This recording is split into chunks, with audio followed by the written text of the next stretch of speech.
Welcome to Dear Sandy. I'm Sandy Galiff, a member of the New York State Assembly, representing parts of Northern Westchester and parts of Putnam County. And today we're going to be meeting the new chiefs in the community. And it's going to be a very interesting program talking about policing in Northern Westchester and Putnam County. And I have as my guest first the Peekskill Police Chief, Don Halmy. And welcome. Thank you very and much. You've been the police chief for 2 months today. 2 months, right. So, but you've been with the police force for a long time. Yeah, I'll have been with Peekskill for 20 years at the end of this year. Right. So it's very exciting. Did you ever think that you were going to be the chief, or is that a goal that you had, or? You know, I think it's a goal that you think about, kind of like winning the Super Bowl or doing things that are just, you know, kind of the top of whatever sport, whatever job, whatever you do in life, you know, you think of the pinnacle. So I think it's something I may have thought about, but it's not something I ever really, you know, I never really thought I'd be sitting in the seat today. So it's really been a whirlwind last couple of months, and I'm very pleased to be here. Right, that's great. And the sheriff or the Putnam County Sheriff, I guess we should do it in that order, Robert Langley Jr., we welcome you to the program. Thank you. And you have been the sheriff there in Putnam. It's interesting that Putnam County has a sheriff. I know Westchester County also has a sheriff, but they don't really call it, so to speak, a sheriff. It's more like public safety commissioner and so on. But Putnam has continued, as many counties have around the state, the sheriff. And you've been the sheriff for how many months? In my 5th month now. Right. So you are new, but you had been. Give us a little bit about your history. Well, I originally worked for the Sheriff's Department for 23 years. I started there in 1984, and I retired in 2007. After I retired, I started up my own successful business in security. And June last year, a Democratic committee approached me with my unique qualifications and asked if I would consider running for the seat of sheriff. And given my background and unique qualifications, I accepted the offer, and here I am today. Right, and it was a little different way of gaining the position than Don had. Yes. Don didn't have to go through an election. Well, but I you had kind to of be. did. In a sense, you do. In a Yes. sense, you do. Just a much smaller voting group. Right. You know, The voting group is really the Peekskill Council, or Correct. any of your communities that the board has to appoint you. Yes. I went to, I interviewed with the city manager and the city council, and they basically voted on whether or not, or they voted on who the next chief would be. So I was fortunate to come on top there. So you've both been in the policing business for a very long time. How has it changed over all those years? Are things the same, or are they just totally different? Is the community so different? Robert, what do you were in the sheriff's department so many years ago, and then stopped, then went back. What have you found when you got there? A lot of changing the way people do business, or the public? Well, I think the basic foundation of law enforcement has remained the same over the years, and that's community policing, being involved with your community. You need that connection from your officer to the community to not only get information out there, but to get information back to keep your community safe. So that's always remained the same. Technology, however, over the course of years progresses so rapidly, and you know, in law enforcement we try to keep pace with it, but sometimes technology is moving faster than our budgets are. Right. Because it is expensive. I mean, Oh, most of the things we absolutely. talk about are probably quite a bit of money. Yes. So, when we talk about community policing, what do we mean? Walking on the street, driving places, being present. What do we mean by Well, that? My environment is much different than here in the, Yes, in the right. city. So our officers, if they're out driving around through the community and you see people in the neighborhoods that you're patrolling, just stop, get out, interact with them, talk with them, engage in conversation. You develop that relationship. Introduce yourself, get to know them. Just insert yourself, become part of their community. And it opens up so many different avenues for law enforcement. And again, like I said, that is the key to keeping everyone safe, is information. Right. And Don, I mean, a city of Peekskill is pretty small. It's not like Putnam County with all these even dirt roads, and many lakes and all that kind of thing. So is it, what have been the changes over the time that you've been in the police force here? Well, I think that, first of all, when I came here, the city is much different today, than when I first started. There was a lot of problem areas in the city. There were areas that we had to give dedicated, checks to all night long, that we were constantly had to show a real police presence in a lot of different areas throughout the city. Today, that's all changed. We're not, we're not dealing with a lot of the negative, parts of policing that we had to deal with back then. When we say back then, I guess we're talking 20 about years ago. I'm some thinking. years ago. I'm thinking right, for me, right. and Right. one of the things, as Robert said, with technology, how it's changed so much. There's a fear of technology, I think, by a lot of police officers. There was an old school philosophy towards how to do the job, but you really need to, embrace the change, because the change has come and will continue to come. So officers, now we use body cameras, and officers were vehemently against it. Having to change that, having to feel that Big Brother was watching all the time. But I will say that in almost every, if not every single case where we've had to review, someone's body camera because of a complaint, because somebody felt things were handled improperly, every time it's vindicated the police officers. And I think it tells the officer that, I have to do the right thing, because, I am kind of being watched. Right. It's kind of like, I think when I was younger, I had a boss that was, he could be overpowering and overwhelming at times, and you always kind of told yourself, he may be looking over your shoulder, so make sure you do the right thing. And I think it's kind of the same way that officers feel that way. And the young officers that come out today, they don't think twice about it. They're That's handed interesting. they're So handed that camera. Right, they're willing to do that, but somebody that's been there for a long time, it hasn't. I guess Sure. that's just, it's a human changing knowledge, policy. human right? nature, I should say. The big thing too, like with technology, is that when I started, 20 years ago, if something was happening and you needed to go take a picture of it, you needed to run into your house and go get your Instamatic or your 35 Right. millimeter from a shelf somewhere and take a picture. Today, pictures are instant. Everyone has a camera on them. Everyone has a voice recorder on them. Everyone has access to email, social media, where things are posted immediately. So there's definitely, the feeling that you're constantly being watched. And that can be a good thing, though. If you're doing the right thing, you have nothing to be concerned about. Let's go back to the community policing. Is it a little different in Peekskill? Is it police officers walking around? Yeah, I think in Peekskill we're a city, but if you see like signs coming off Route 9, it'll say One Happy Town. It's kind of, we're a city with a small town feel. We know, a lot of the people. We know a lot of the residents. You cannot walk down Main Street or Park Street, Central Avenue, Bank Street in the downtown and not run into people that you know.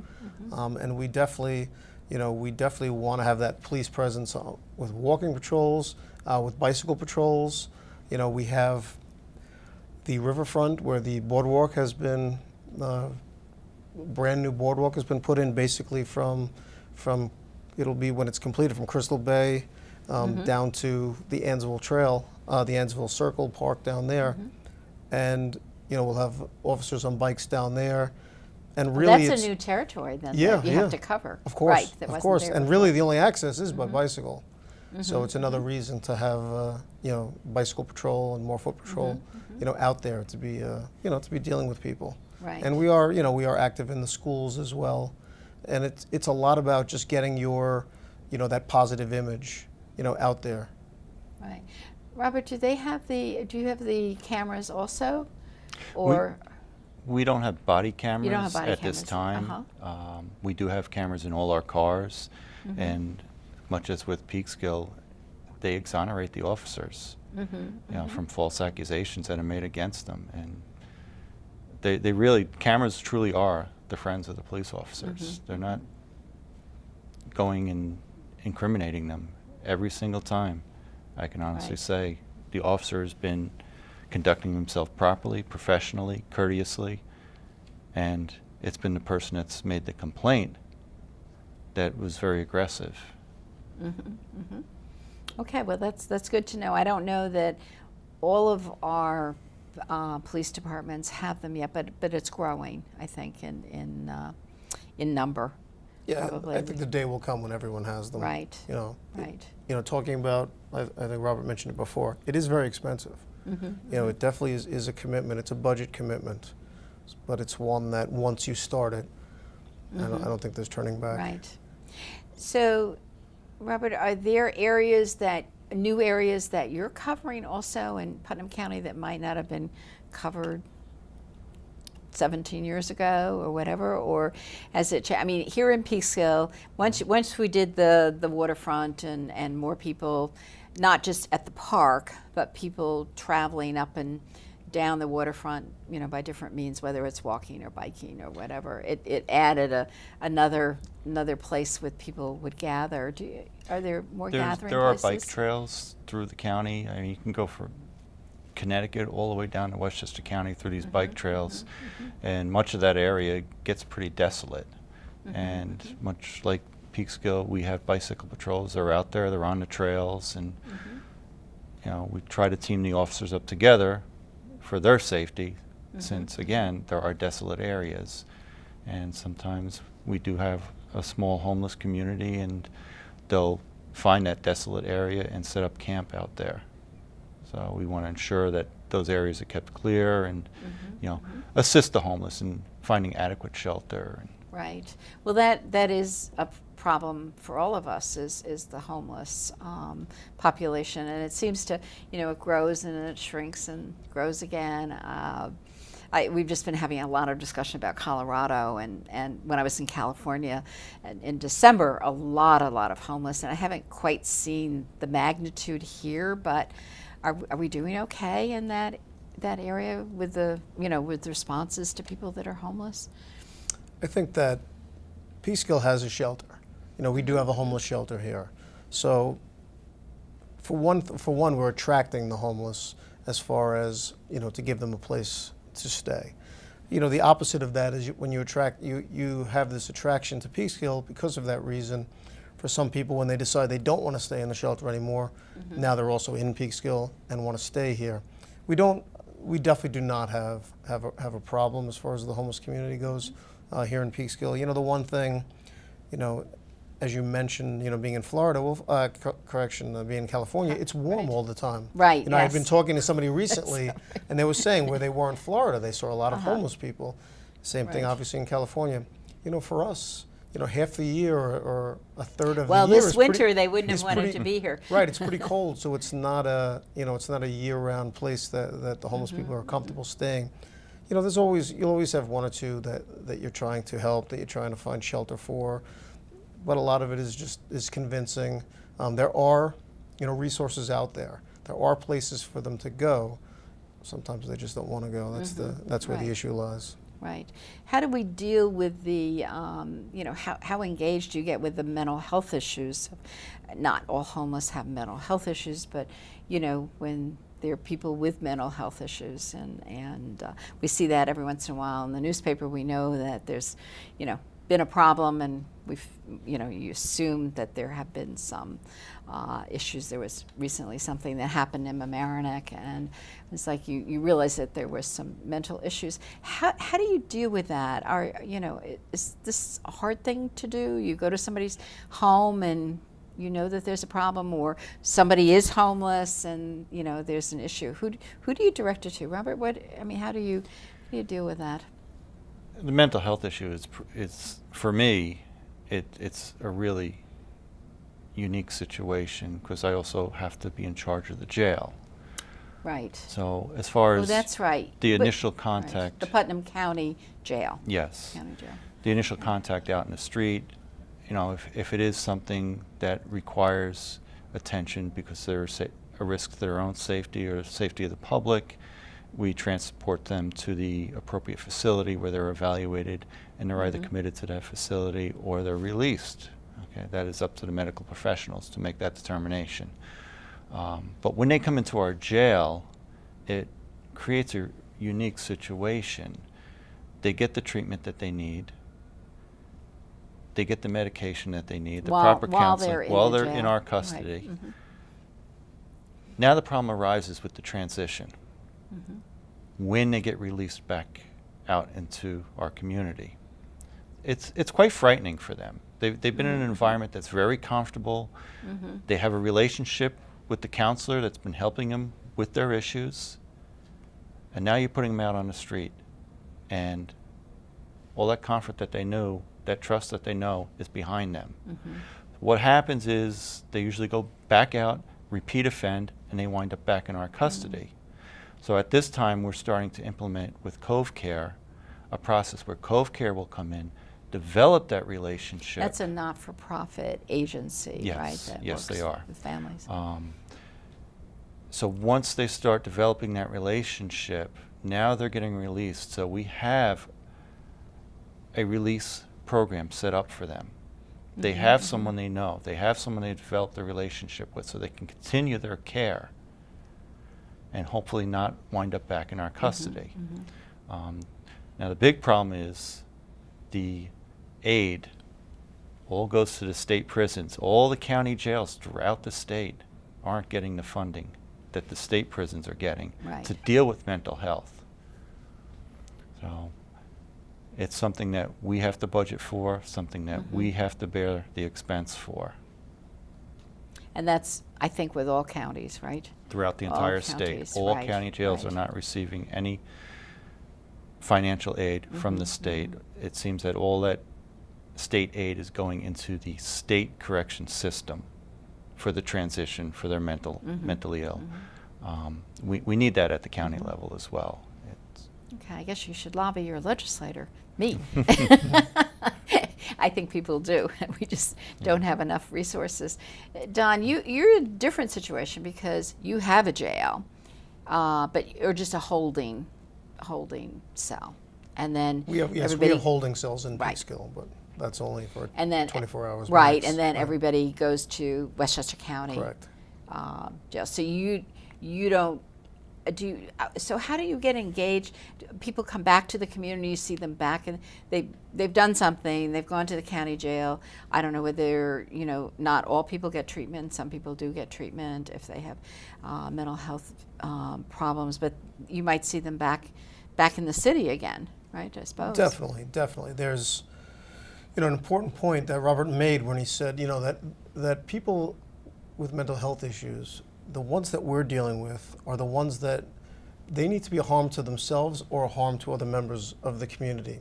The mere fact that people may be, that may have, whether it's manic depression or bipolar or schizophrenia, these different diagnoses, the fact of the matter is if they're not a harm to themselves and they're not a harm to other members of the community, we can't act as police officers. There is a mental hygiene law where we can act, and we have certain people that we are forced to act on, and that we will contact, the crisis team down at Westchester Medical Center, and they will sign, commitment forms, and we will, pick up certain people if we feel that, there's strong enough issues with them, and we'll take them down there, for treatment. The unfortunate thing is there's a lot of people out there that need full-time treatment. They don't need kind of that, interview for half a day and a lunch and, maybe opportunity to take a shower and change your clothes. They need some real committed care. And, that's just something I think, again, everything's, budget concerns, everything's, in every field, in the public, Right. public We sector could always here do that- more if Yeah, we had more money. If we could exactly. do more, right? So yes, we definitely have people that come back to us, all the time. I wouldn't say it's a problem in Peekskill at all, but there are a couple of people. We do have we have a veterans hospital right outside Right. our borders, in Montrose. Montrose. Yep, and you'll get people, that are from the hospital. You get soldiers. We haven't really seen it much, but soldiers are coming back from the conflicts overseas, and Right. PTSD is a real big concern. Something that we have to be trained for, and something that we have dealt with on small levels, but it's something we definitely need to be prepared for. Right. Actually, as a police officer or a sheriff, you're really so much more than policing. You're kind of like social workers, mental health providers, healthcare. I mean, you Marriage really counselors. marriage counselors. Oh, if you think about domestic violence, oh my goodness, because I read an article recently about the security of police officers. If you go into a situation with domestic violence, your chances of getting injured are so much greater just with that particular issue. And do we see more domestic violence over the last, are we identifying it more over the last, 10, 20 years? Do you think we have more, or is just identifying it better, or it's risen to a different level? I personally think that over the years, it's more recognition. We look at events that have taken course. Torrington, Connecticut, I think, was the foundation of the recognition of domestic violence, where a woman fled from the West Coast over here to the East Coast to get away from her significant other. He followed her, he stalked her. The police department over there kept ignoring the calls, and then one day they pull up in the driveway, and there he is stabbing her in the driveway. That was a wake-up call that we need to treat it a little bit more seriously. And the zero tolerance then came into place with O.J. Simpson, with that incident that took place out in Right. Sometimes California. these high-powered cases really bring it to, and that happens in Albany too. We will then pass legislation, whether you like our legislation or not, but we do pass it because we see what's happened. And after the O.J. Simpson case, all these bills about domestic violence that were going nowhere all of a sudden popped up, and they were implemented. But some of it was, training for judges, training for police, training for everybody. What do you look for with the domestic violence?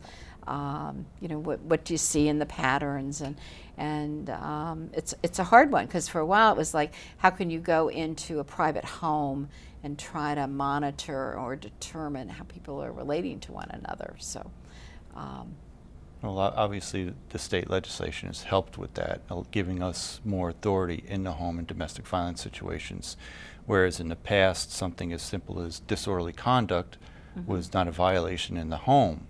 But now under the domestic violence law statutes, that now comes into play, and it gives us the authority to remove someone from the home. Again, it's zero tolerance. If there's reason to believe a crime was committed, someone acting in a violent and tumultuous manner inside the home, and there's children in the home, that escalates into a whole nother category. And without that legislation from the state, we wouldn't have as much power to de-escalate those situations by removing someone from the home. So I think overall the arrests for domestic violence have increased over the years because of that legislation. So that's probably good. I mean, that is good in the long run. Hopefully in the we're long run, saving it is some good. lives. Right, Yeah. right. And then in other areas, I mean, the opioid experience, the drugs, the marijuana on the street, all of those things, is it growing? Well, we know young people are dying. Of course. And not all so young, some of Right. them a little bit older than that. How are you dealing with all the drugs and the opioids, and that's tough. How do you find the real drug dealers? I guess that's one of the issues. I mean, maybe the seller, but you're trying to find the person that's supplied. Sure. All I of mean, this. we have, we live in a community here that's a short drive to New York City, which is obviously a major distribution It's not even a drive. point. You could go on the train. Exactly. Did they go on the train? Of Did course. they go on the Of train? course. You know what I mean? So most of the illegal drugs that are sold in Peekskill, you know, come from New York City. You know, one of the things that we did was, you know, we became part of a task force in Westchester County, you know, where one of our narcotics officers works full time with the task force that is trying to identify, you know, the routes, the distribution points within the county where this is coming from, and he's very active, you know, county, you know, as far as the county. We also have another officer who'd specialized in narcotics that works with the FBI, and that's dealing with a much more, you know, widespread area, you know, including New York City, and they've made some really big arrests on that. We have, you know, in our community, you know, we've seen it. You know, we've seen, you know, the opioid crisis, you know, firsthand. I've seen it myself, you know, firsthand. I've personally administered, you know, Narcan, you know, the drug that can, you know, if done at the right time, you know, can reverse the effects. You know, we carry it with us. Do all the police officers? All the police officers on the road carry it with them, yes. You know, one advantage we have in this city is that EMS is usually arriving at the same time, you know, that the police are. But since, you know, you can get the call when you're in front of a house, you know, we want to be prepared, you know, when we're there. Right. And you know, one of the most important things, you know, even with dealing with the police officers, is to, you know, to try to not dehumanize, you know, these people that are addicted. You know, you look at the statistics and where these people, you know, that are addicted to opioids come from. It's from all walks of life. You know, it can simply stem from, you know, a back injury, from a car accident, you know, from, you know, the obvious ways, you know, when you just hook up with the wrong person. But, you know, when people are deeply into the addiction, you know, they tend to become more involved in thefts, in, you know, problems in their houses, in their homes. You know, they become, you know, difficult to deal with by parents, by grandparents that deal with them, you know, and you're constantly fighting this battle to not dehumanize them. I've personally felt, you know, the opioid, you know, crisis has hit my home. My sister's son passed away, you know, 2 years ago from an overdose. So it's something that it can happen to anyone, and it just can't be ignored. Right. And we have to end, but I know in Putnam County, it's everywhere, right? Oh, Putnam County, everywhere. it doesn't matter. It doesn't discriminate. It no is borders. everywhere. Right, no borders. I just want to thank both of you so much for being on the program and doing what you do to protect us in our communities, and being so involved. And we want people to understand that they need to know those in public safety because you're there to help them. So I'm going to thank you both so much, and I want to thank the audience. If you have any questions, give me a call at the office, 914-941-1111. Thank you. Thank you for watching. Good evening.